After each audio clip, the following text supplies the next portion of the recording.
किसी गांव में एक साधु रहा करता था। वो जब भी नाचता था तभी बारिश होती थी। इसलिए गांव के लोगों को जब यह बारिश की जरूरत होती थी तब ये लोग उस साधु के पास जाते और उनसे अनुरोध करते कि वह नाचे। कुछ दिनों के बाद 4 लड़के शहर से गांव में घूमने आए। जब उन सबको इस बात की पता चली तो उन्हें बहुत हैरानी हुई कि किसी साधु के नाचने से बारिश कैसे हो सकती है।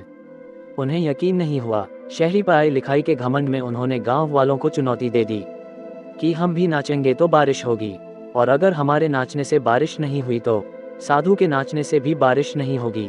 अगले दिन सुबह सुबह गांव वाले उन चारों लड़कों को लेकर साधु की कुटिया के पास ले पहुंचे। गांव वालों ने साधु को सारी बात बताई तो फिर लड़कों ने नाचना शुरू किया। पहले लड़के नाचना शुरू किया। आधा घंटा बीत गया, फिर पहला लड़का थक कर बैठ गया पर बादल नहीं दिखे।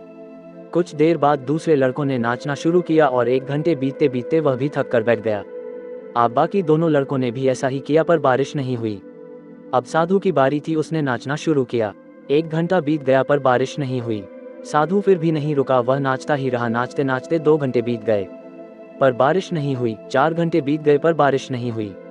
लेकिन साधु तो रुकने का नाम ही नहीं ले रहा था। धीरे धीरे शाम ढलने लगी कि तभी बादलों की गड़गड़ाहट सुनाई दी और थोड़ी देर बाद जोरों की बारिश होने लगी। ये देखकर चारों लड़के दंग रह गए और तुरंत चारों ने क्षमा मांगी। फिर चारों लड़कों ने साधु से पूछा, बाबा भला ऐसा क्यों कि हमारे नाचने से बारिश नहीं हुई और आपके नाचने से बारिश हो गई? साधु ने उत्तर दिया, जब मैं नाचता हूँ तो 2 बातों का ध्यान रखता हूँ। पहली बात तो मैं ये सोचता हूँ कि अगर मैं नाचूंगा तो बारिश को होना ही पड़ेगा, और दूसरी यह है कि मैं तब तक नाचूंगा जब तक कि बारिश न हो जाए। सफलता पाने वाले में भी यही गुण विद्यमान होता है। वो जिस काम को करते हैं उसमें उन्हें सफल होने का पूरा भरोसा होता है, और वह तब तक उस काम को करते हैं जब तक कि उसमें सफल ना हो जाएं। इसलिए अगर हमें सफलता हासिल करनी है तो उस साधु की तरह ही अपने लक्ष्य पर ध्यान लगाना होगा। इसी प्रकार के वीडियो के लिए हमारे चैनल को लाइक और सब्सक्राइब करें। जय हिंद।